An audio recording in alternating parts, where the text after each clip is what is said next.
Hey everybody, it's Justice for Comics. It is Thursday. It is time for another episode of Whiskey, Cigars, and Comics. Just chilling out back. Did a little bit of work today. Did a little bit of play today. Didn't work too hard. There's some things to go over in comic book world. So I'll kind of go over a few things. I believe the solicitations for April are coming out. I think next week on that. So that should be pretty good. So there's a few topics to talk about. I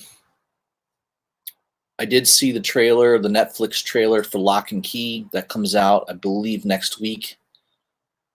Or is it the week after? I think it's in a couple weeks. I think it's February 7th or 8th. So it's a couple weeks from now. All right, we got Tom's Comics, Books, and Reviews.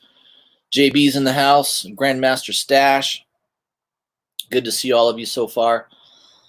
I was just saying I did check out the trailer, the Netflix trailer for Lock and Key. It looks pretty interesting. It's kind of like, I don't know how I would describe it. Riverdale and Goonies. It seems to be more focused on the three children in the house. I think it's 3 children. Discovering these keys that unlock doors, obviously, to other dimensions, other areas. Looks interesting. Hey, Cameron D, what's up, my friend? So it was a pretty good trailer. I mean, it looks interesting. That was a comic book. I don't know why. I never bought the comic book. I'd seen it probably in trade paperback form, and I've heard people say it was a good story, that there's some good things about it. If I'm not mistaken, Joe Hill's the writer. I'm sure somebody could correct me on that. I think Joe Hill was the writer on that. So Joe Hill, he's got a series of comic books under his brand, basically DC Black Label,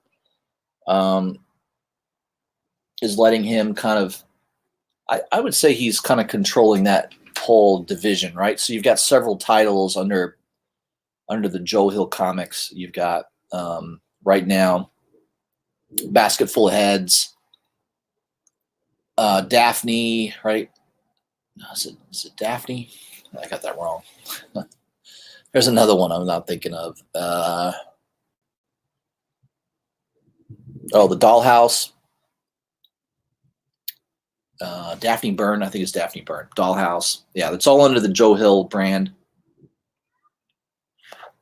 So Joe Hill is the son of Stephen King. So obviously he probably knows a thing or two about horror, the genre of horror, and he also wrote Lock and Key. So it looks interesting. I like the trailer. The trailer looked fun. I don't know. Can't always tell anything from a trailer. Sometimes the best parts of the show are in the trailer. So I don't know if that indicates that it's going to be a fantastic show or not, but I'm sure it's going to be good for the comic book. So if you've got Lock and Key, issue number 1, I'm sure that's like what, $75 to $100 book now. I'm pretty sure it is. That might be a good one to pull out of the old comic book box, dust it off, think about whether you want to sell it or not. Manny the Comic Collector, what's up, my friend? So I needed to redo a lot of my comic books. So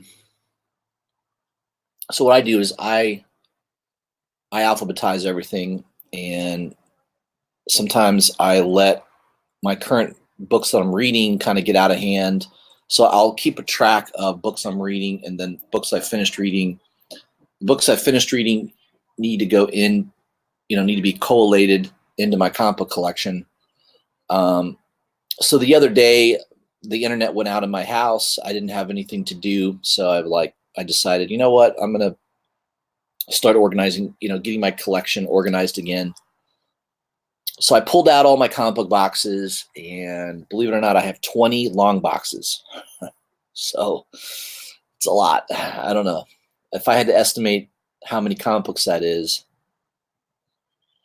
what is it? How many? 300 to 300 and, well, let's say there's 300 comic books per box. I do front and back. So maybe 300 to 350. 20 boxes, so yeah, it's easily over 6,000 comic books, right? 6 to 7. And I probably have another 2 long boxes that I need to fill of books I need to put away and collate into the collection. So yeah, I think I'm going to be probably up to 22, maybe 23 long boxes.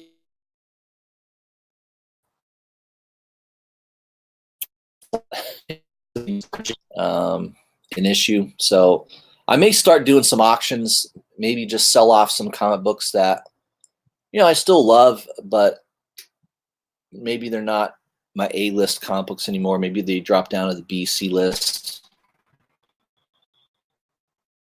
I know, like this Friday, I'm going to promote YouTubers.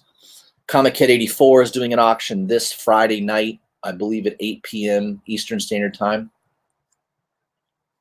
So I watched his video that he did. I think he did it yesterday night, last night. He did a nice video kind of highlighting some of the books that he has coming out on that auction. He's got some pretty cool Morbius books, appearances of Morbius, like third appearances. He's got some Captain Marvel books that look pretty good. He's got an old, first appearance of Batgirl. He's got an older Wonder Woman comic book that looks cool. So he's got some really good books. So check out his auction tomorrow night at 8 p.m. He'll be doing a live auction. So that'll be pretty cool. And I think he's maybe doing it with Metarog. I think Metarog might be involved. All right, we got Marcus is in the house. What's going on, my friend? Yes, Marcus, I agree with you. I am building my collection of magazine-sized boxes. So enough with these damn long regular comic book boxes. I need to start having a lot more. I'm actually to a point now where I need to buy a magazine-sized box. I've been storing them in I have a CGC slab box that I've been using. I don't have that many slabs, so I definitely had some room, but I'm at the point now where I definitely need to pick up a magazine-sized comic book box storage so I can start storing those. All right, Ancient Mariner, what's up, my friend? It feels like I haven't seen you in a while, Ancient Mariner. My collection is a series of, I got runs. I've got a big run of Walking Dead. I got a pretty good run of Batman. Shoot, my Batman run. I think my Batman run alone takes up 2 full long boxes. Yeah, I'm including Batman and maybe 3. It's probably 3 long boxes. Yeah, I think it's 3 long boxes of Batman books. So I've got a Batman collection. I pretty much have everything from 608 all the way to today, right? So how many years is that? I don't know. It's a lot. So I got every Batman comic book from 608 up. I've got a few older than 608. We're going to talk about that in the chat here. There's a couple books that you may want to look at that are first appearances of a character that's going to show up in a upcoming movie. So we'll go over that. Some cool things to look at. Yeah, I figured you were busy, Ancient Mariner, because I haven't seen you in a while. So I'm like, usually you're on my stream, so that when I saw your name pop up, I'm like, yeah, I don't think I've talked to him in a while. So I'm glad you could join. I'm glad things maybe lightened up for you a little bit. But yeah, I definitely, I'm with you, Marcus. I need to thin out some of my collection. Obviously I've got a lot of keys. I've got certain runs. I got certain runs I wouldn't mind parting with. I mean, I've got, I got a Captain America run I wouldn't mind selling. I've got I've got some Uncanny Avengers, Uncanny X-Men runs. I've got Ultimate Spider-Man runs, Ultimate X-Men runs that I wouldn't mind parting with. So stuff like that. It'd be easiest to thin down my collection if I could sell like comic lots. Like here's 10, 20 issues. So what I'm thinking about doing is maybe I can get some feedback from the chat. Stuff I wouldn't mind getting rid of. I think what I might do is just do like comic lots and just do a starting bid, pretty cheap, $1, $2, maybe $5 for a comic lot, and just see what happens.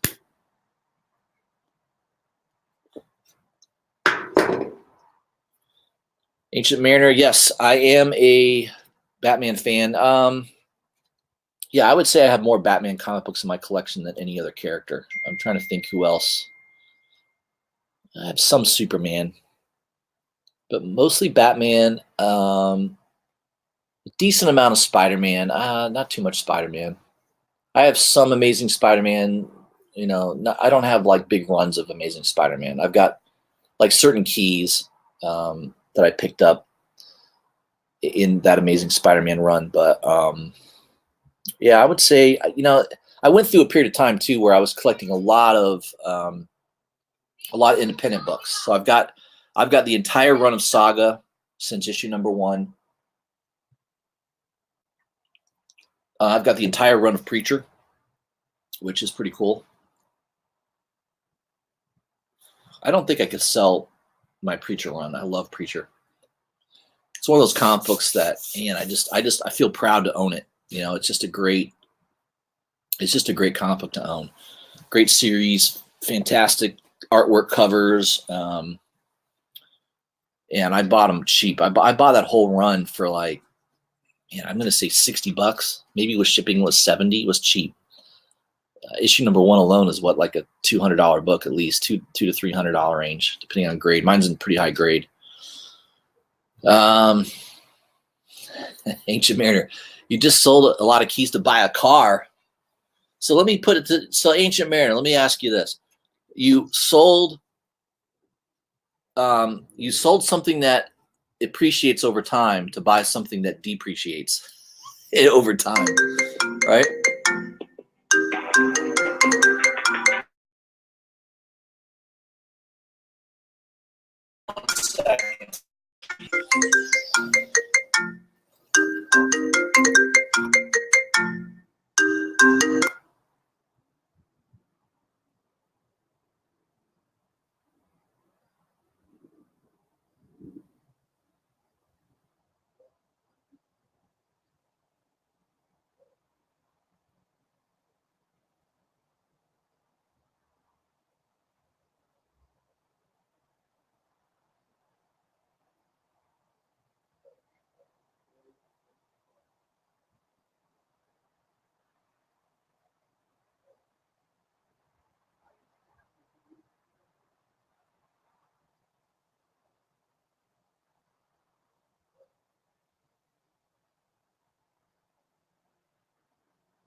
All right, everybody, I'm back. Sorry about that.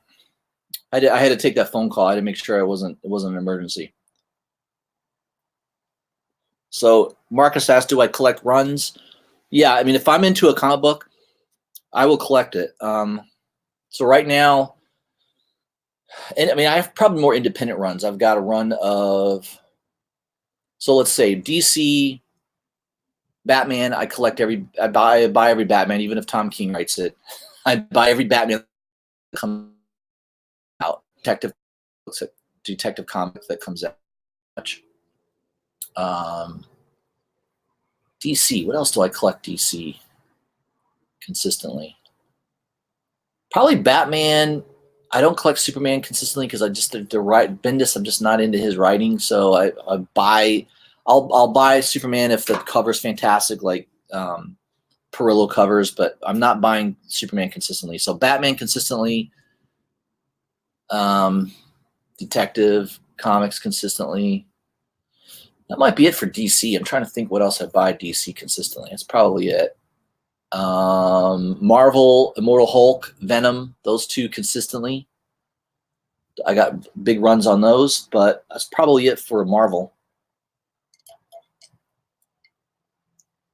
I'm trying to think else what Marvel run I could buy consistently. Yeah, Immortal Hulk and Venom.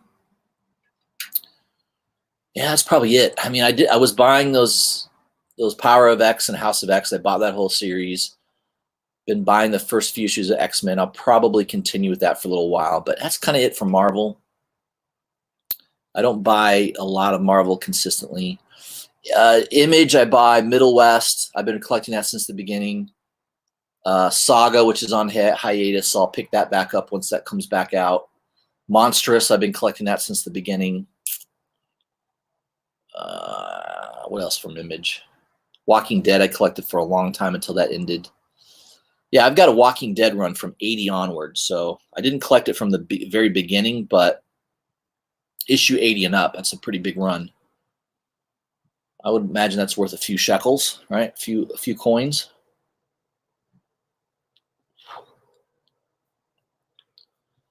Ancient Mariner, my Batman run is all pre-608. So you and I, our collection together, Ancient Mariner, would be fantastic. I have 608 and up, and you have stuff before 608.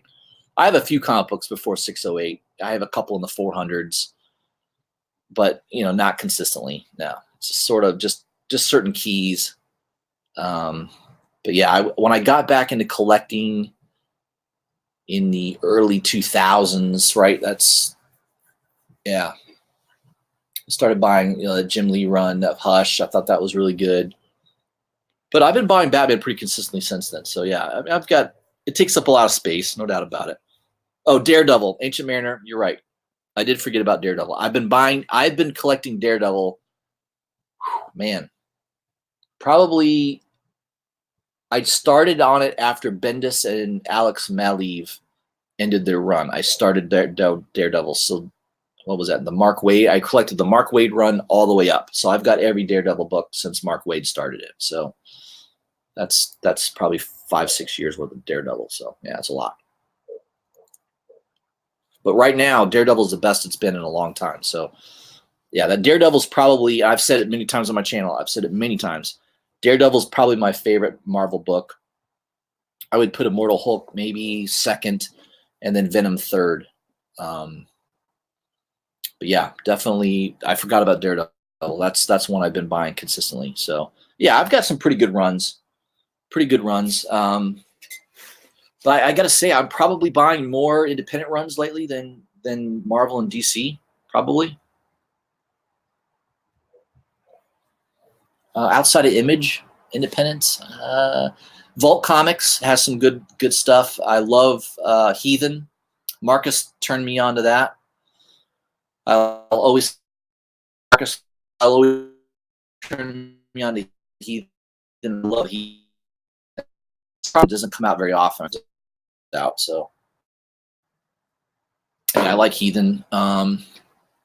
There's probably so many I'm not thinking of. I just have to. I'd have to like write down a list or something. Off the top of my head, it's kind of hard to remember everything. It's funny when you start going through your collection. You're like, oh yeah, I forgot I collected that. Oh, I forgot I had that. I pull out books all the time that I forgot I bought that are in my collection. And it's nice when you find one that, holy crap, that's worth money. That's like $100 book now. I totally forgot I even had it. So that happens quite a bit. That's what happens when you have 6,000-7,000 comic books. You eventually forget what you bought.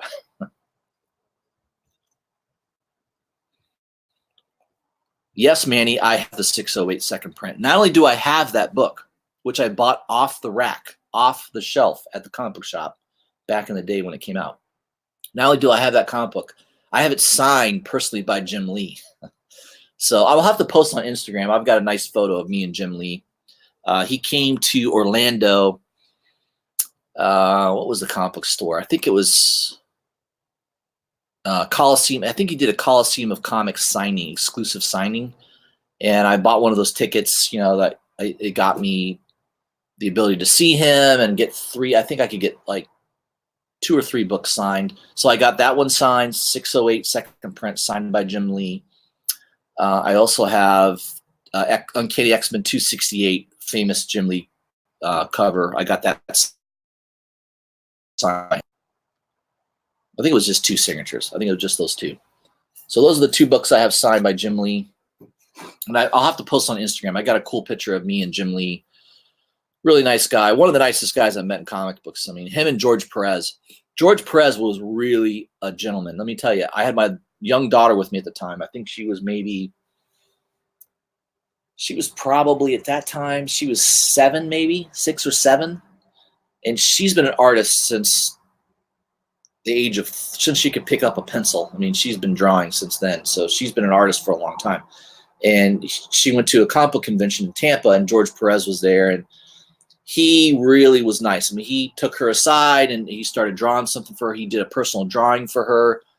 I mean, it was a great memory. So George Perez and Jim Lee are one of those guys. I put them on a higher pedestal just because of, I met them and they were really, really nice. They were just fantastic. I mean, you could tell those are good guys, right? Really good.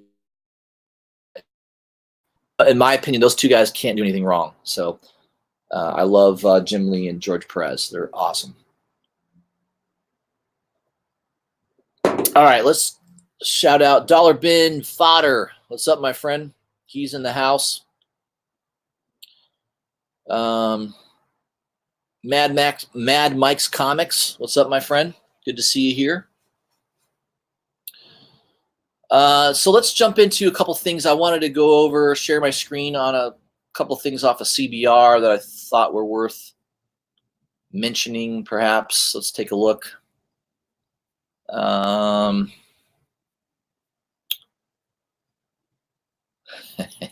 So most of you know I'm a big Rick and Morty fan, so I don't know. I have not been collecting the comic book consistently. I think I collected I have the first 30 issues of Rick and Morty. So I did collect it for a while. That was another run that I have. Oni Press is the publisher. They are having a 5-issue miniseries coming out called Rick and Morty Go to Hell. That's probably going to be fantastic.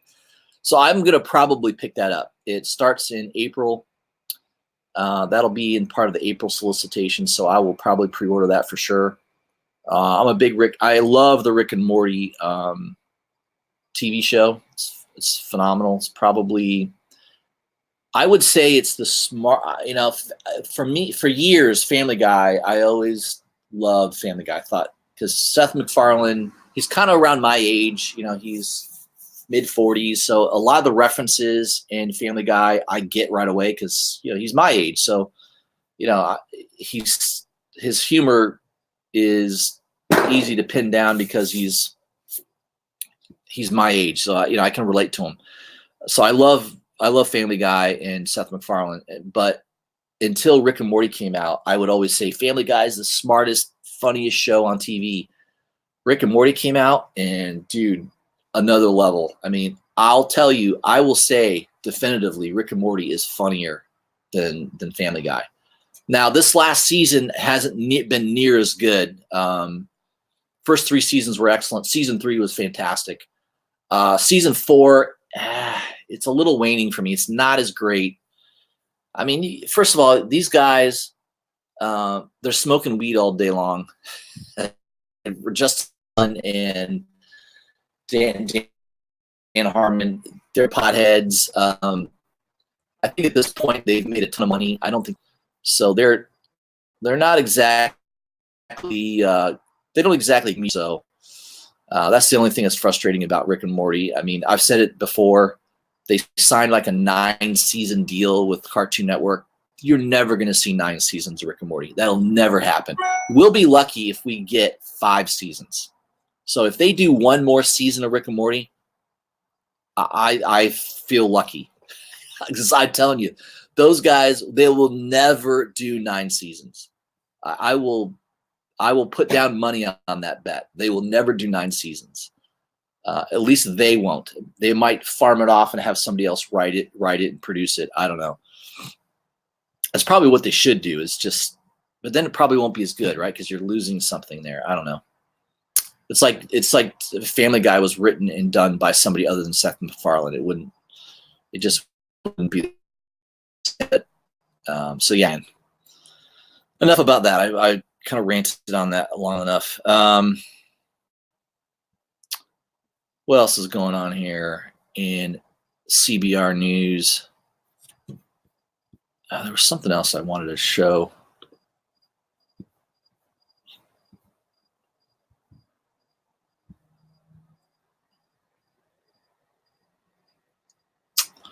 There's some references in Deadpool about the Joker, Walking Dead, and Batman Who Laughs. All right, yeah.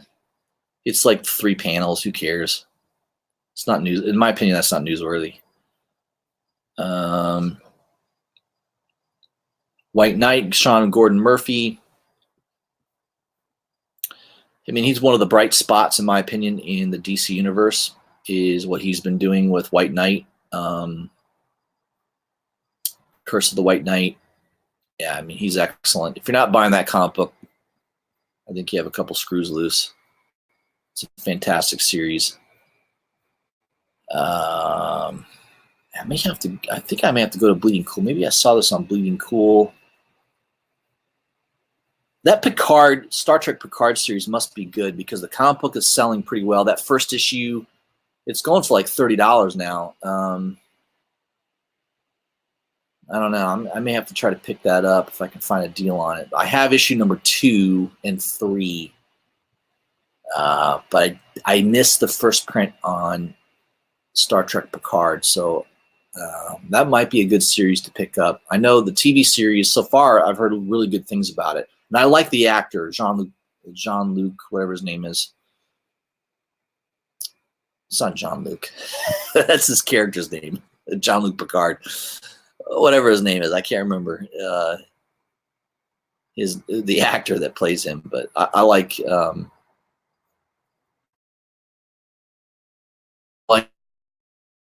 so yeah. Back jumping cool in a second. Who else we got here in the chat? Rob Boswell, Sex Criminals. Yeah, I did collect the first 12 issues of Sex Criminals, 10 to 12 issues. I know I bought them all for cover price, so I'm glad I did that. The price on the first couple issues is pretty, they've gone up in value.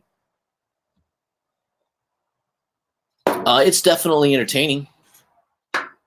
I will say that. Sex Criminals.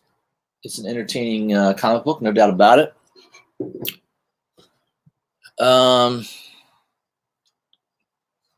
Yes, Dollar Bin Fodder Midtown will give you 35% off if you pre-order.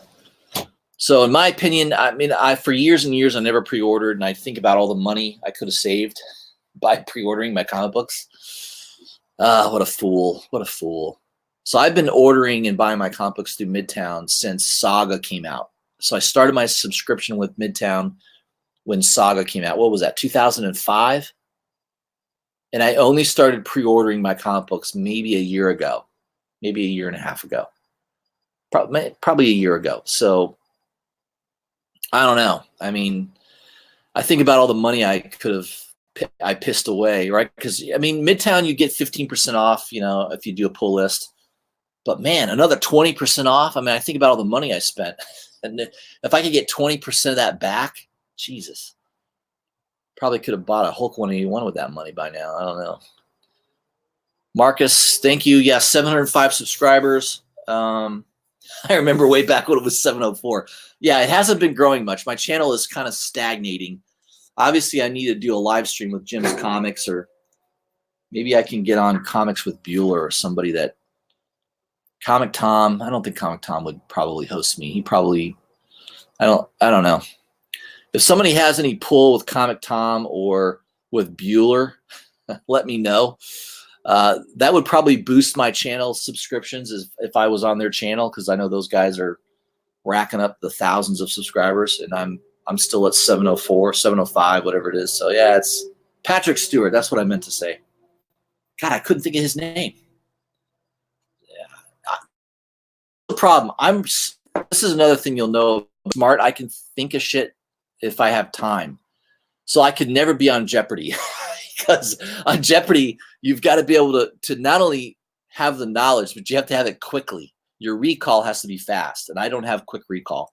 My recall is like 2 minutes later. Oh yeah, that's right. That's the name of that thing. So I usually have the knowledge, but my recall is a little slow. So yeah. Yes, Grandmaster Stash. Bueller was in my chat. I think I gave Bueller a hard time one time. I think he was on Comic 84's chat, and I was probably a couple of drinks in, so I think I was giving some shit to Bueller. So I don't know if he'll have me on his channel now. He might be like, Justice for Comics? Didn't that guy say a couple things about me that I don't know? Yeah, he's a good guy though. I like Bueller. He's a good man. Bueller is a machine. I call him the machine because he pumps out those videos consistently. I mean, he's got everything well scripted. The opposite of me, right? I have no script. Everything's off the cuff. It's all off the top of my head. I have no idea where my live streams are going to go, what we're going to talk about. The only formation of ideas I had on this live stream was I looked at Bleeding Cool and saw a couple articles. I thought, oh, I can talk about that. Yeah, okay, let's do that. That's the extent of my that's the extent of the work I do to produce content for this channel. So yeah, it's not the best, but that's okay.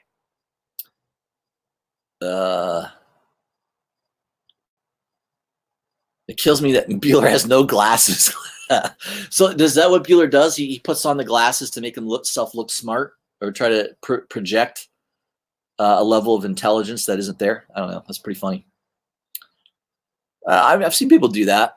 I mean, that can work. I mean, if you want to seem a little bit more intelligent, a little bit more studious, especially on first impressions, if you are wearing glasses, sometimes that projects a level of intelligence that may not be there. There could be some truth to that. I don't know. Bueller works so hard, he has lost 20. Nice.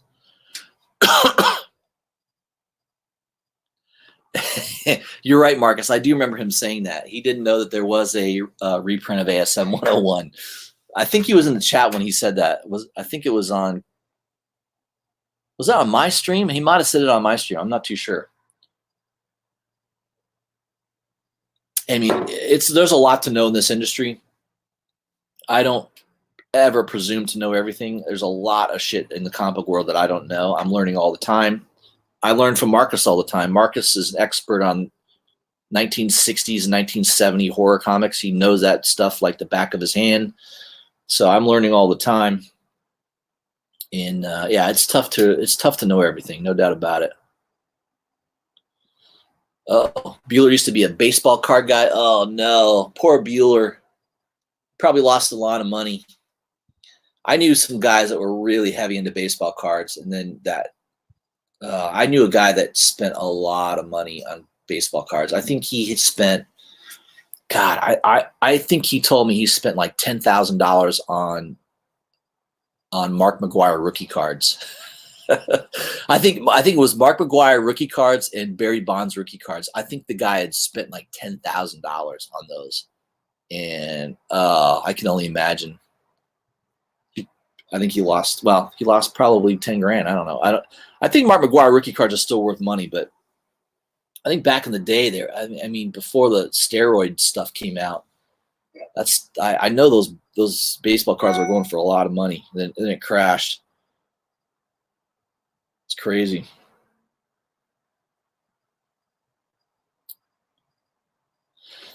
There's no glass in my contacts.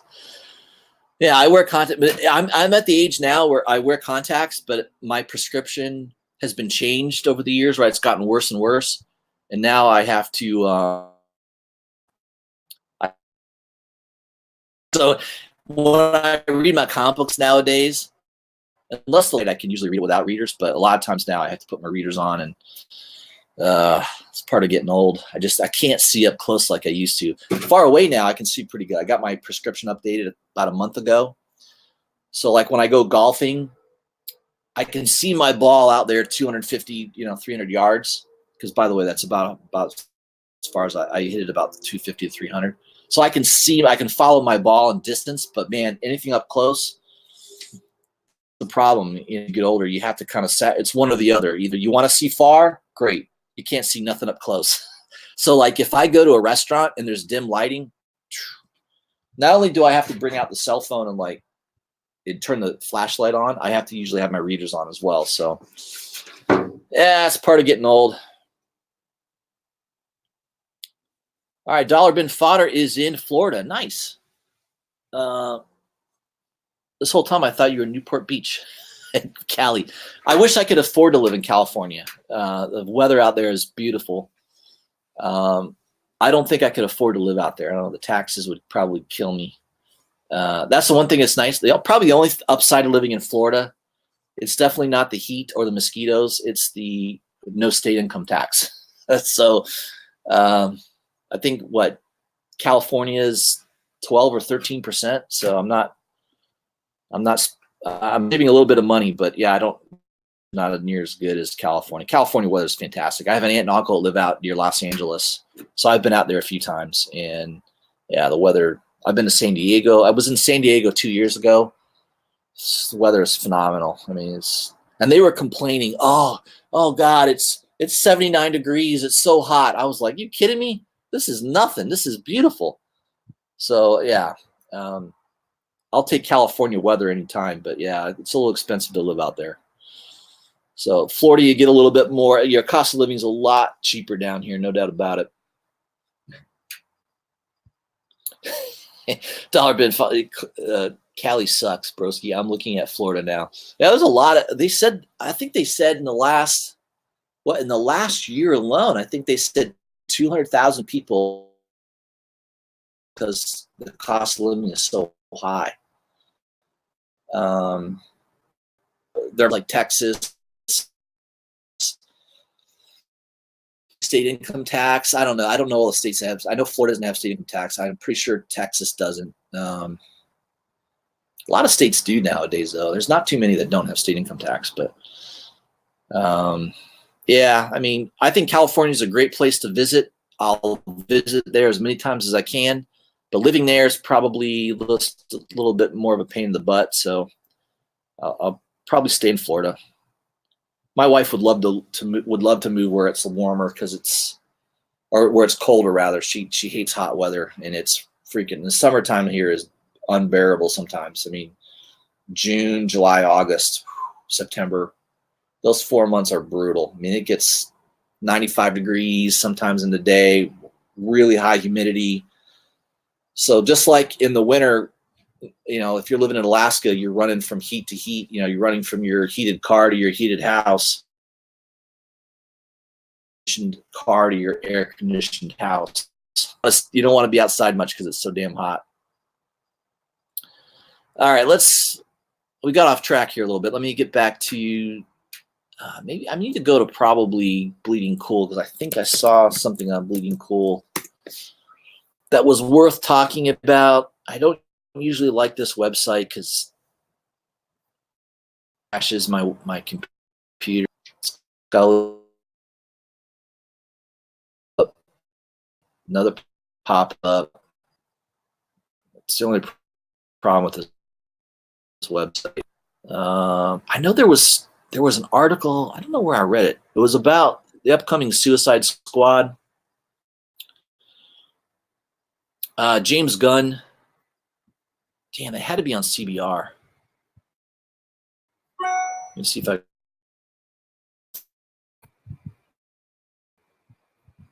I should just type it in.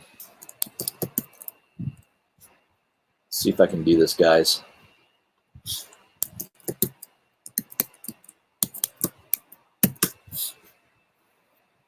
Yeah, here it is. All right. So this was just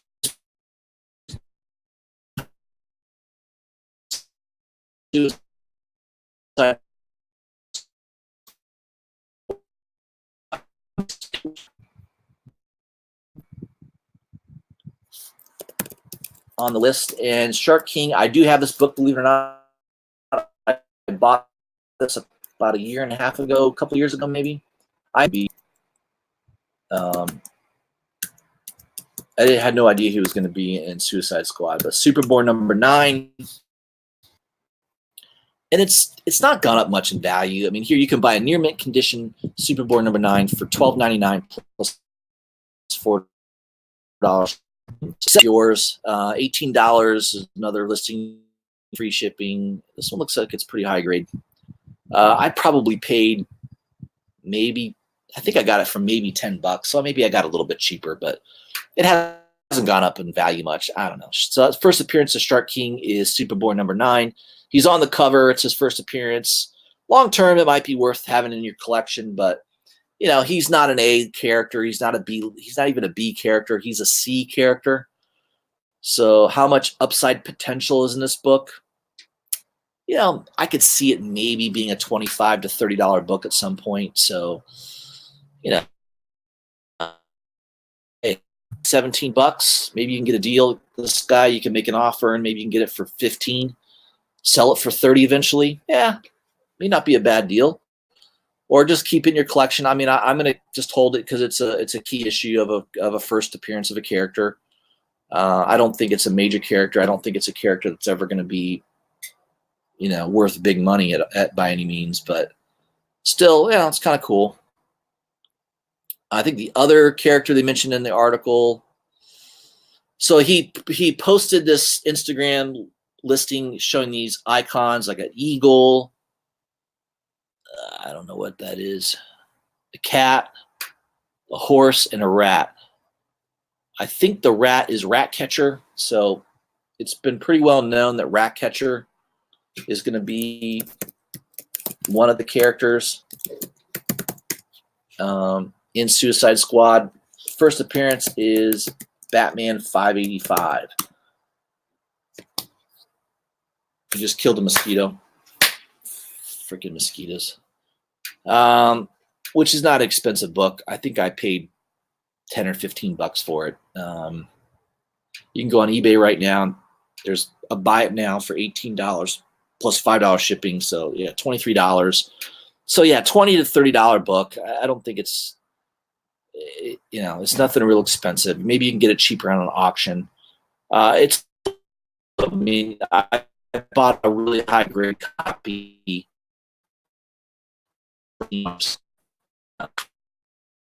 Detective Comics 585. I got that wrong. It's not Batman 585. It's Detective Comics. So that is your first appearance of Ratcatcher. So there is a auction. No one's been bidding on it. It's 99 cents. There's 3 days left. And it says it's in high grade. Looking at the photo, it's definitely high grade. So there you go. I just gave you guys a good spec opportunity. Go on eBay and put this on your watch list, and bid when there's 10 seconds left in the auction. That's what I do. Make sure but what you have to do is you get a notification from eBay, 14 minutes before the auction ends, and then you got to set your timer on your phone to remind you. So this one ends Sunday at 8:51 p.m. I love the auctions that end at like 2 a.m. in the morning. You know, there's probably not going to be that many people that are staying up to 2 a.m. or set their alarms and remember to, oh yeah, I need to bid on that damn comic book. So that's the best auction, is the ones that end late in the morning or early in the morning. But yeah, King Shark. That's a book you could spec on. Ratcatcher, he's going to be in the book. Peacemaker, first Peacemaker. I couldn't find that. It's an old Golden Age book. I don't know that that's worth spending any money on. I mean, it's probably going to be a tough to find in high grade. I don't know, some Western comic book from the Golden Age. I don't know. I couldn't really find it on eBay, but there is a first appearance of Peacekeeper that you may want to take a look at. I think John Cena is going to play Peacekeeper. So he's going to play the cowboy in that production, supposedly. We'll see. And Marcus knows how to do it. 3 second.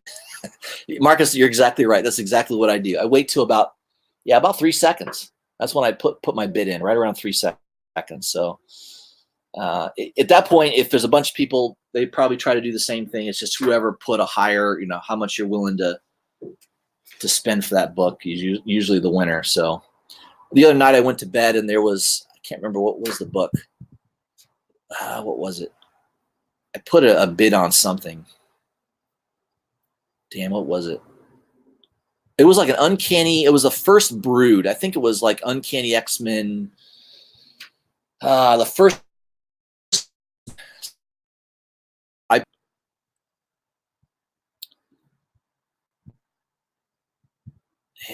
can't. I put a bid on it, and I think somebody beat me by a penny.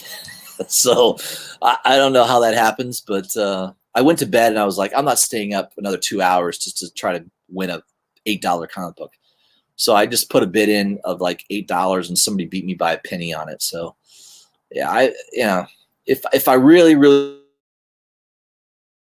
up an alarm and wake up and make sure I bid, but for the most part, unless I'm really in love with it, I'm not gonna.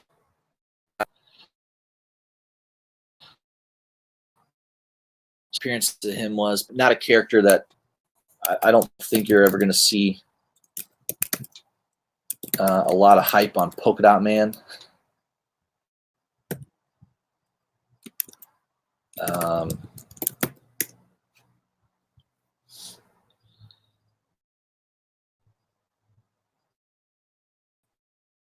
Well, the first appearance of Polka Dot Man, Polka Dot Man. I don't know. Yeah, not something I would really put a lot of money into. First appearance of Polka Dot Man. I don't think that's going to be something that is going to garner a lot of attention. All right, let me go back to the chat. I haven't looked at it in a little while.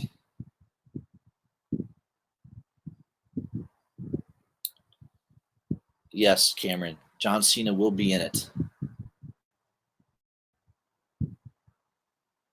By the way, John Cena lives about 5 minutes down the road from me. He actually lives in Lutz, Florida. Literally 5 minutes down the road. I've been told by multiple people that they've seen him. Oh yeah, I saw him at Starbucks the other day. He lives literally about 5 minutes from me. There's this little street off of the road I live off of, and it goes back there. I guess there's these big, huge estates, and it doesn't look like totally assuming lives 5 minutes. So that could be a plan right there, right? First appearance and then go knock on John Cena's door, see if he'll sign. But I need a CGC representative with me to certify that it was John Cena. Yeah, I don't think I can arrange that.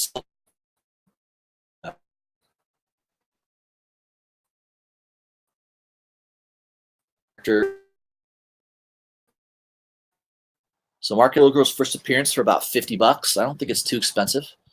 You never know, man. She might show up in a Marvel Cinematic Universe movie, and she could save the universe. She could annoy the shit out of Thanos. Thanos decides to kill himself due to Squirrel Girl's craziness. I don't know. So Dollar Bin Fodder is telling me my streaming is bad. All right, let me. You know why? 5G. All right, guys. I'm going to try to switch over to my regular.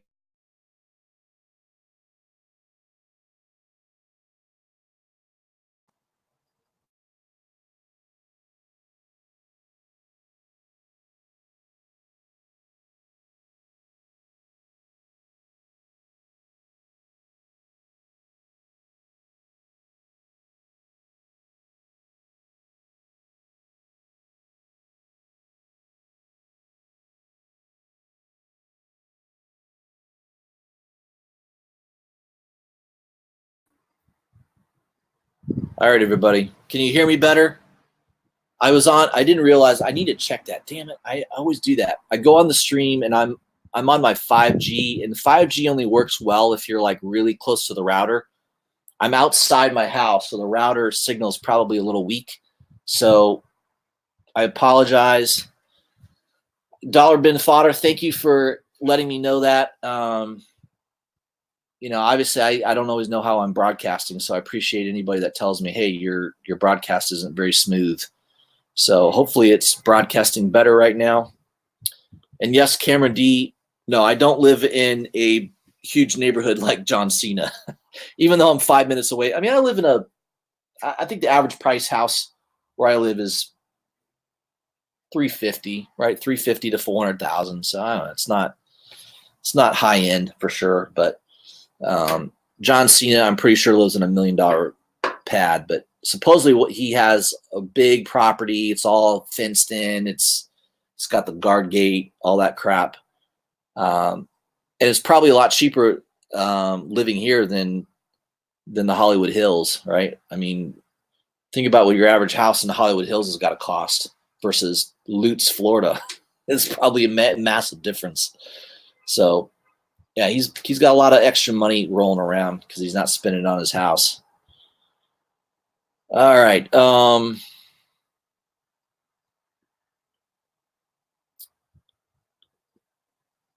Yeah, it's right. If I was in California, my house is probably worth around, I'm going to say 350. I'm on a corner lot, so I got a little bit of land. I'm on maybe quarter of an acre on a corner lot, which is nice for my kids. You know, my son loves to play outside, and my house is only worth 350. You're right. In California, this house would be probably close to $1 million. Yeah, I would think probably. Yes, in fact, Marcus, you brought up a good point. I want to do this stream for another 10 or 15 minutes, and I do need some more Buffalo Trace. So I'm going to go in and just refill my cup, and it's really going to get wild now because, you know, I'm going to have a little bit more liquor in me, so who the hell knows what I'm going to say next. So I'll be right back. I'm going to grab a little bit more Buffalo Trace, and I'll be back in about 3 minutes. Hang on. Don't go anywhere.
Oh.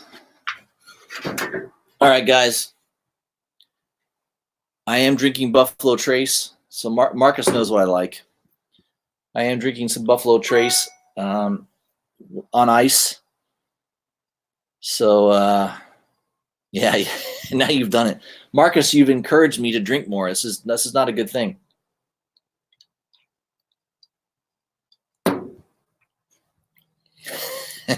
Rob says, you can't live in a $350,000 house and drink Buffalo Trace. All my money goes towards liquor, man. I could be in a $500,000 house, but if it wasn't for my drinking, all the extra money goes towards my liquor consumption. Yes, Blanton's. I've shown this on one of my streams before. I have 2 bottles of Blanton's. I've not opened one of them yet. My business partner used to be in the liquor business, so I've got a connection. I can get Blanton's. You know, I can even get it. Just the fact that I can get Blanton's, regardless of the price, Where I live in Florida, Blanton's is like, you can't find it anywhere. You can go to all the liquor stores and you can put your name in. And they'll be like, oh, yeah, we might get a case in the next month. We'll put you down. It's really hard to get where I'm at in Florida. But I know a guy in the liquor business, so, I can get it. But Blanton's I've not tried yet. I've not actually tried Blanton's yet. Buffalo Trace, I still have a full bottle of Buffalo Trace left, so I've been kind of drinking that. But maybe this weekend I'll break out the Blanton's and at least try it. It's supposed to be fantastic. So yeah, we'll see what happens. All right. Yeah, Marcus is joining me for a drink. He's drinking some Buffalo Trace right now. Fantastic. All right, Dollar Bin Fodder. What do you guys think about the Emily Blunt news being cast in an upcoming MCU film? I do not believe Fantastic Four is even in, I believe he means pre-production yet. So who do you think she'll play? Clea? I don't know. Emily Blunt is a good actress. I like her. I'll have to look into that. I'm not too sure if I don't think they've announced anything yet, but yeah, she's a good actor. I'd like to see her play something. That'd be cool. Yes, Elijah Craig. That is a good. I think is that a whiskey or a bourbon?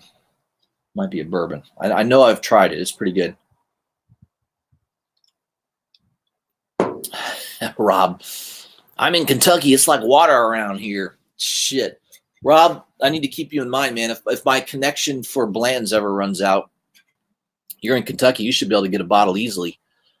Yeah, you're right. That's where it's all produced, man. If you're in Kentucky, you should have an advantage for sure. So Rob endorses Blanton's. He says it's nice. Very good. All right. There we go. Dollar Bin Fodder. Kentucky Derb. Mint Julep. Very nice. Grandmaster Stash. What's going on, my friend? Meanwhile, back at the Wayne Manor. Indeed. Emily Blunt for Captain Marvel. Yeah, I think what's her name is signed on for the second movie. Everyone loves her. What's her name? I can't remember her name now. That played Captain Marvel in the first movie.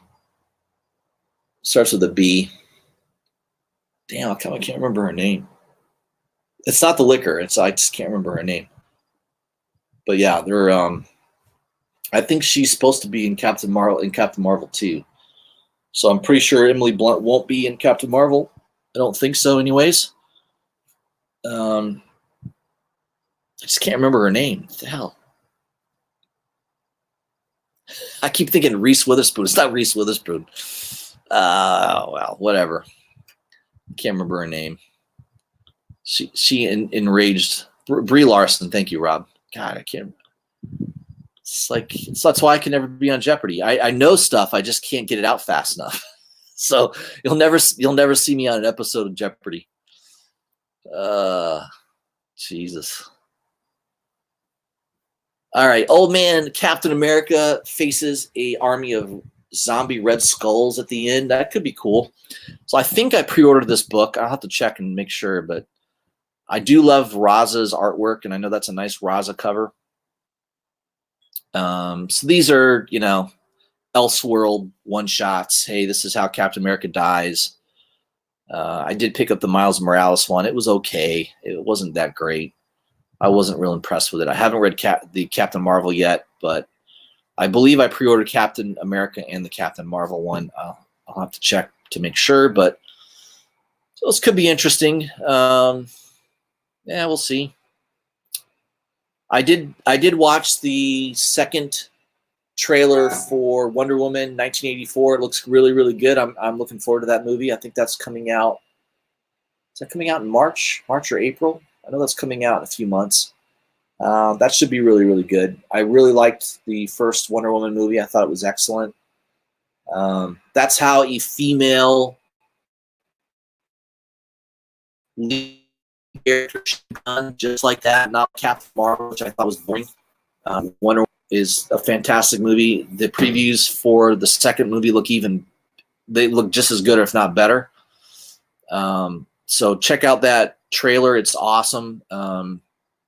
Just they got that 1980s music going. I mean, it looks good. So I'm really excited about Wonder Woman 1984. I think that'll be a good movie.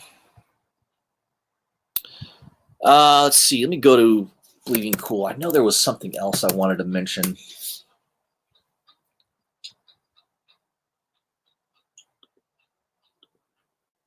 see here.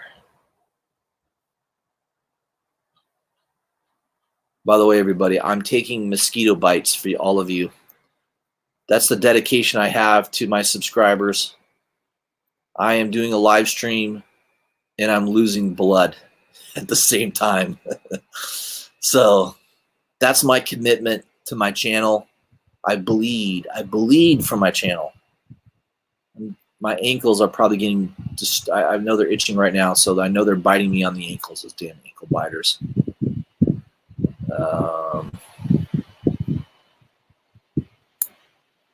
Yeah, I mentioned the Lock and Key Netflix. You can go on Netflix right now and watch the trailer to Lock and Key. It looks pretty good. Now, here's a little article talking about very few on the back order list, but Killlock and Venom joined Batman and Batgirl. So there are a few books that are being back ordered, apparently.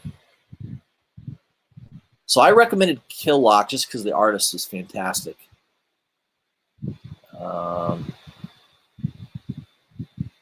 Yeah, so the second issue of Killlock is on the back order list. So that apparently is sold out on Diamond. Killlock #2. Artist on that's fantastic. I did a whole video, almost a whole video talking about that. Venom, Web of Venom, Good Son went to a second print. That appears to be sold out. Yeah, that Guardians of the Galaxy scan cover, I love that cover. I definitely ordered that. That looks beautiful. So that's the Guardians of the Galaxy #1, the Marvel's X variant.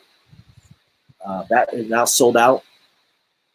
I just love that cover. That cover is awesome. So hopefully you pick that up. That's probably going to be one that over time I think does well. Just a really cool cover. But Killlock is doing well. Looks like Batman is back on the list. Batman 87. Beautiful cover by Matina. I liked Batman 86. I did read Batman 86. I thought it was excellent. So I like James Tynion doing the writing on that now. I think that's going to be a book that continues to do well. A lot of people were turned off by Tom King. And I think having James Tynion on Batman now is going to really do well for that book. So make sure you got Batman on your pull list. Killlock on your pull list. I won't tell you to put Batgirl on your pull list. I don't know. Batgirl, I've tried it several times. I bought it because of covers, and the writing was always like, oh God, it wasn't very good. Guardians of the Galaxy. I mean, I don't know if this is going to be good or not. I mean, you do have Al Ewing doing the writing, so it could be really good. I mean, I wouldn't count Al Ewing out. But, Al Ewing did a great job on Immortal Hulk. The first story arc was really good. The second story arc definitely fell flat for me.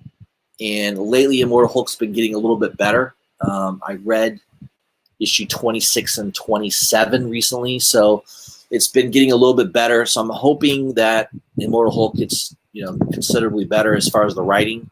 But Guardians of the Galaxy, I'm definitely going to give this a try and see how his take is on it.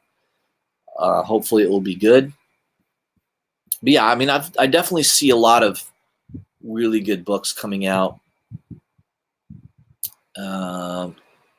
Here you got a review of Ice Cream Man #17.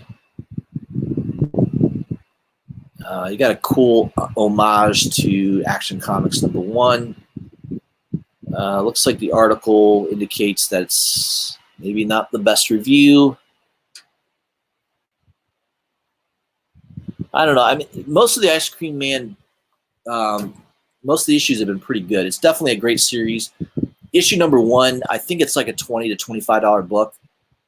There absolutely will be a series on Netflix or one of the streaming services for Ice Cream Man. It's kind of like that that HBO anthology horror series. It's going to be kind of like that, where you can have these standalone stories, and Ice Cream Man's perfect for that. So I would put that on your definite must buy for 2020. If you don't own Ice Cream Man number 1, I would pick that up. If I go on eBay right now, let's see what that goes for. I haven't looked that up in a while. I think it's like a $20 book.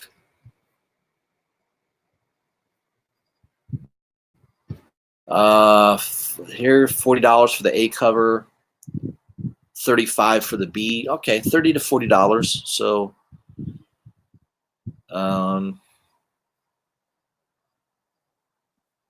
there's a second printing.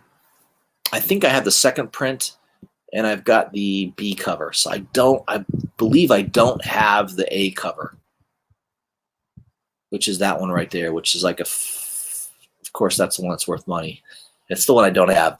That's like a $40 to $50 book. I don't have that one. I have the B cover, which at the time I just thought that was a better looking cover. I don't know. So that's a good lesson to learn. When in doubt, buy the A cover. A covers are usually worth more than the B covers over time. But yeah, it's up there. It's a $30, $40 book. So I don't think you're going to get it cheaper than that. The B cover is probably going to be your cheapest bet, $35 to $40. A cover is going to be probably $40 to $50. So good series. I definitely see that coming to a streaming show at some point. If you don't have that in your collection, I would highly recommend it. I think it's a great series. All right.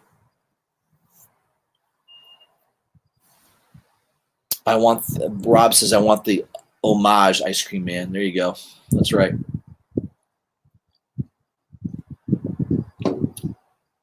Yeah, Dollar Bin Fodder, I'm right with you, man. Red Harpy, yeah. Right around that 16, 17, 18, 19 run, it just kind of was like, it was okay. Wasn't fantastic. I don't know. I agree with you. The first story arc was fantastic, and then it just kind of went down a little downhill from there. All right, we got a spec play from Dollar Bin Fodder. He says, make sure you pick up the Marvel Action Spidey 1 for $10 this week before they sell out and are $40 next week. There you go. Dollar Bin Fodder says, how bad was October Faction? I was very disappointed. I feel like Netflix is rushing out these comic streaming series with D+ pushing up dates. Yeah, I have the October Faction 1 through 5. I think I have like 1 through 5 in my comic books. I just bought it because the artwork looked interesting. I don't think that book's expensive. I think maybe the first issue went up a little bit. I don't think it's that crazy though. Yeah, I'm gonna say $20 to $25 book maybe. So here's a buy it now. That's a second print. All right, first print, $25.99 plus $2.80 shipping. So you're looking at $28.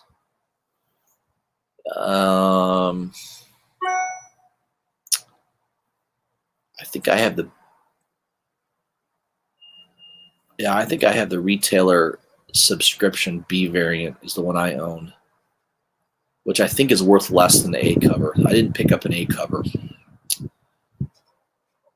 But yeah, it sounds like it's, I don't know, the book hasn't exploded in price. It's not like it's a super expensive book. I think you can get it probably under $25. Yeah, so there's the one I have. I've got this one. This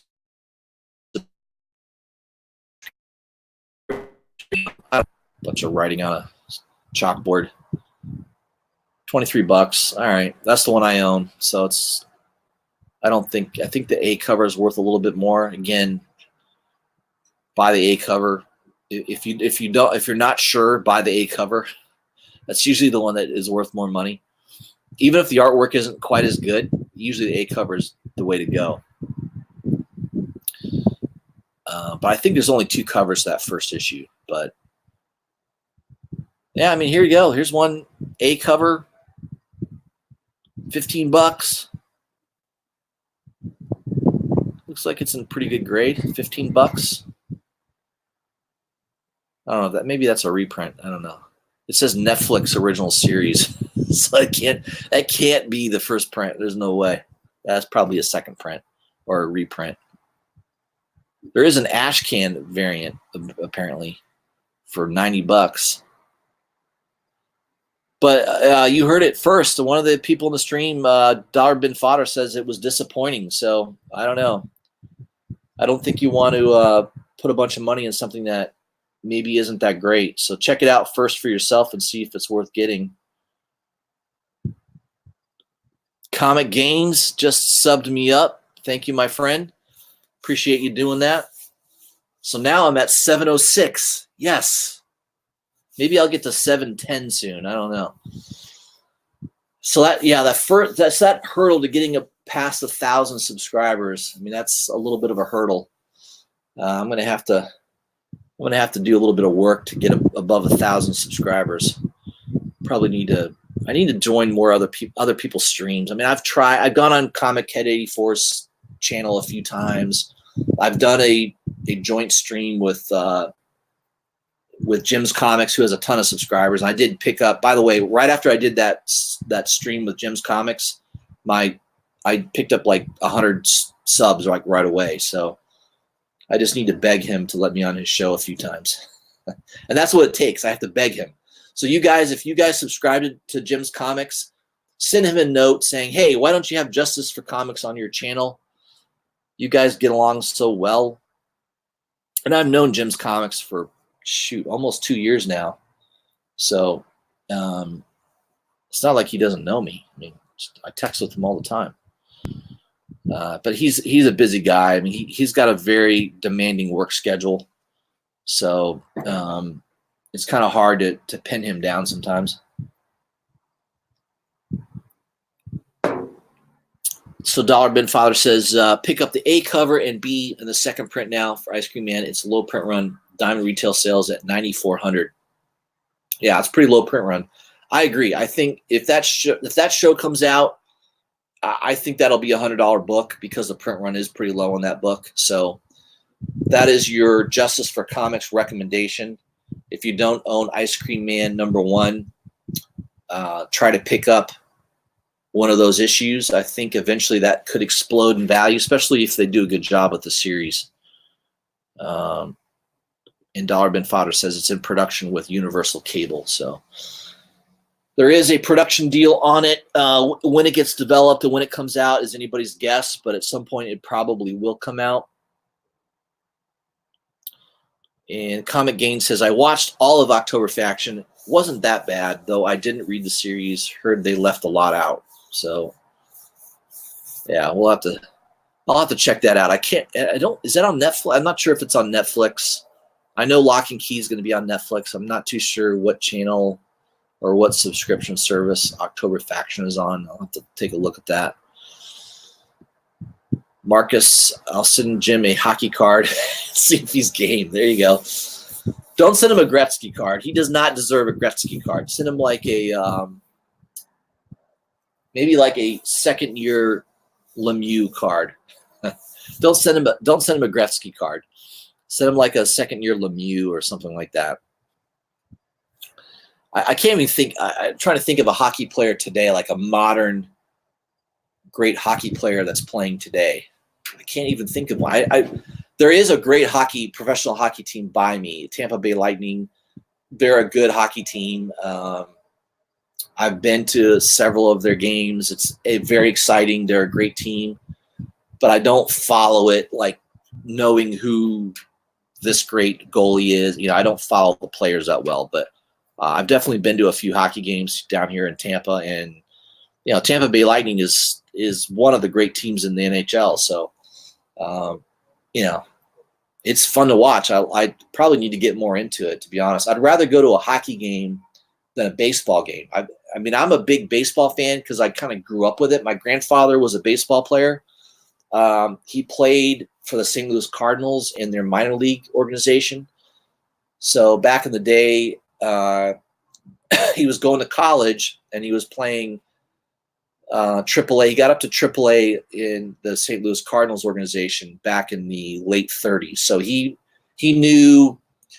I mean, some of you that are baseball fans, you'd probably know. If I said Dizzy Dean and the Gas House Gang from the Cardinals, he knew all those guys. So, if you follow baseball, you probably know who I'm talking about. But so I kind of have it in my blood. My grandfather was a big baseball player. My dad played a little bit of baseball in high school and stuff like that. But so it's a little bit in the blood. So I have that tradition of baseball. But I tell you, in Tampa, I've been to the Tropicana Field. The baseball stadium is terrible. It's not a good stadium to watch baseball. It's kind of boring. Hockey is way more exciting to watch as a fan. So, I'm a little bit more into hockey than in Tampa than baseball. And I do like. I've gone to a couple football games. Problem is, Tampa Bay is so terrible. I don't know what can fix Tampa Bay Buccaneers. Didn't their quarterback have the most interception this year? I think his interceptions were I think he had 30 or 40 interceptions this year. I think it was the most in the league. So we have a major problem in Tampa. The football team is not that good. But the stadium is fantastic. I tell you, I went to a game maybe 5 years ago. I think it was an Eagles versus Tampa. The Eagles won in the last 2 minutes of the game. It was a fantastic game. But every seat in that stadium is fantastic. I was near the top. I mean, these were nosebleed seats. And the viewing of that field was fantastic. So Tampa Bay is not a great team, but it's a great stadium. It's one of the best stadiums. Yeah, Winston. Jameis Winston. Yeah. Dollar Bin Fodder has it down. He goes, he's the first player in the history to have 30 touchdowns and 30 interceptions. So he's in the 30-30 club. Remember when baseball had I remember back in the day. What was Jose Canseco, I think, was the first player that registered 40 home runs in a season and 40 stolen bases. He was in the 40-40 club. No one had ever done that prior to Jose Canseco. So, Jose Canseco today gets a lot of people think about him. They're like, yeah, he's that steroid freak. Famous, if you want to find a funny clip of Jose Canseco, there's a clip of him trying to field a ball. He was a terrible fielder. He was terrible. He was trying to field a fly ball, and he was out there. The ball hit him on the top of the head. It hit him on the head, and it bounced over, and I think it was a home run because I think they counted it as a ground rule double. But it literally hit him on the head and bounced over the wall as a home run. Oh, so funny. I'm telling you, if you want a good laugh, go on YouTube and type in Jose Canseco bounce off head or something like that. It's so funny. Dollar Bin Fodder, he says, no, it was a home run. See, I could have sworn they ruled it as a ground rule double or something. But, yeah, I think it ended up being a home run. It literally hit the top of his head and bounced over the wall. It's hilarious. And then Barry Bonds has the most 30-30 clubs in Major League history. There you go. So there were a couple guys that did the 40. I think Canseco was the first, but I think there was another couple guys that did the 40-40 deal. 40 stolen bases, 40 home runs. And then Barry Bonds obviously did it, the 30-30 club a number of times. So, yes. Yeah, so Bo Jackson, Mark McGuire, Sammy Sosa, Jose Canseco. I really followed baseball heavily, but really have not followed it that well in the last, 10 or 15 years probably. But back in the day, Bonds and Jose Canseco and Mark McGuire and Sammy Sosa. I mean, that whole getting to 60 home runs. Yeah. But of course, none of us knew that these guys were all juiced on steroids. I mean, Mark McGuire, yeah, I mean, that should have been a clue, right? The guy was a freaking animal. He looked like a guy that was on something. And then the other big clue was Brady Anderson. Remember, Brady Anderson, I think, had 52 home runs one year. And then I think after that, I don't think he ever hit 20. I mean, the guy was obviously juiced. There was another guy, too. There was another guy that had like Luis Gonzalez, or I think his name was Luis Gonzalez. He was like this skinny little Spanish guy, Puerto Rican guy. And I think he had like 40-some home runs, too, like crazy home runs. Without the steroids, he wouldn't have hit 10. I mean, it's definitely the steroids. And now you can see it today because, does anybody hit 50 home runs today? No. I mean, nobody does. So it's interesting how baseball's changed quite a bit. But, yeah, I still my favorite thing to watch, once in a while I'll pull out, I have that Ken Burns baseball on DVD. The whole history of the game. I love those videos. Ken Burns on baseball. I love it. I mean, especially the one on Babe Ruth. You guys want to watch a great program, 45 minutes about Babe Ruth on Ken Burns baseball. It is so good. I love it. He's my favorite sports hero of all time, in my opinion, is Babe Ruth. No doubt about it. He changed baseball. He was one of the greats of the game, and a great entertainer and a great guy. I loved it. Yeah, Dollar Bin Fodder. See, Dollar Bin Fodder knows his baseball. Luis Gonzo. That's right, Arizona Diamondbacks. Yeah, there you go. Like, he had 1 year where he hit all these home runs, and then I don't think he hit 10 after that. It was hilarious. It's so funny. Hey, BTC Moon Guy's in the house. What's going on, my friend? They should legalize sports enhancing drugs. Who cares? It's all about entertainment. Yeah, I mean, unfortunately, if you legalize steroids in baseball, then yeah, it's going to change all the records, right? So anybody that probably ever, well, I mean, I think anybody since, you'd probably have to put an asterisk. I mean, that's why Barry Bonds, right? Barry Bonds probably should be in the Hall of Fame. I mean, even without the steroids, he should be in the Hall of Fame. But it has such a stigma to it. That's the problem with baseball, man. Baseball is such a traditional thing. I mean, no one tracks statistics like baseball. I mean, if you name me a statistic in football, nobody knows what's the most touchdowns in football. Unless you're really, really into football, the average person has no clue of statistics in football. But baseball is a little different. Like, a lot of people know, having more than 60 home runs is significant. A lot of people know all-time home run record. A lot of people know a lot of the stats in baseball. If you're batting over 300, you're a fantastic hitter. Football is just different. People don't know those numbers, so it's very interesting to compare baseball to anything else. It's like baseball is a game of statistics, so it's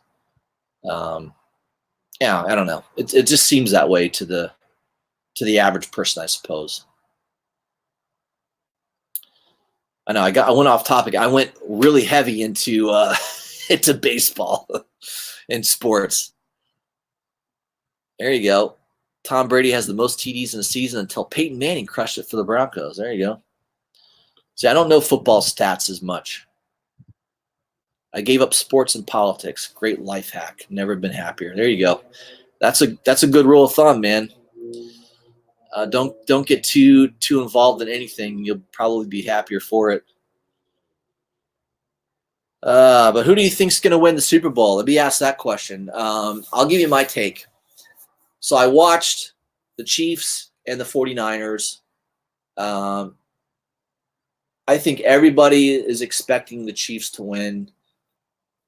I guess if I had to put money on it, like big money, if I was betting big money, I would probably go with the Chiefs. The quarterback for the Chiefs looks fantastic.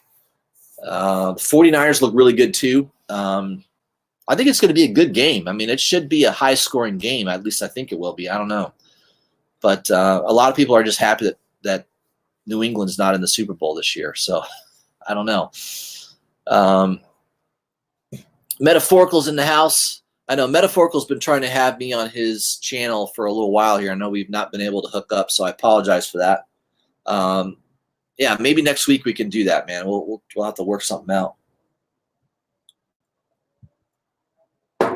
Cameron D. Yeah, I tried doing fantasy football or baseball as well. Yeah, it was like a job, man. It was a lot of work.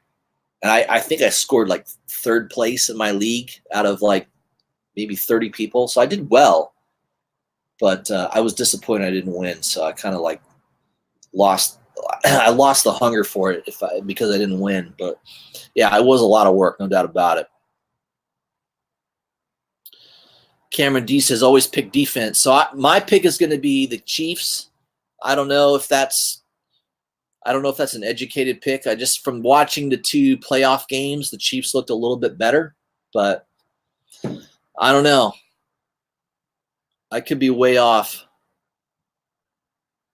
Dollar Bins Fodder says, no way, man. Defense and offensive lines win championships, so 49ers all the way. All right. I mean, again, I'm not a big football fan. I just based my pick on watching the two playoff games. And, maybe the Chiefs were playing a more inferior team, but the Chiefs look pretty good to me. I don't know. The coach, I've heard the coach is really good for the Chiefs. So a good quarterback. I think the quarterback for the Chiefs is considered probably the best in the game right now. If I don't know if you include Brady in that analysis, but I'm going to pick the Chiefs. Dollar Bin Fodder could be correct. I don't know football that well. So we'll have to see. It'll be a good matchup.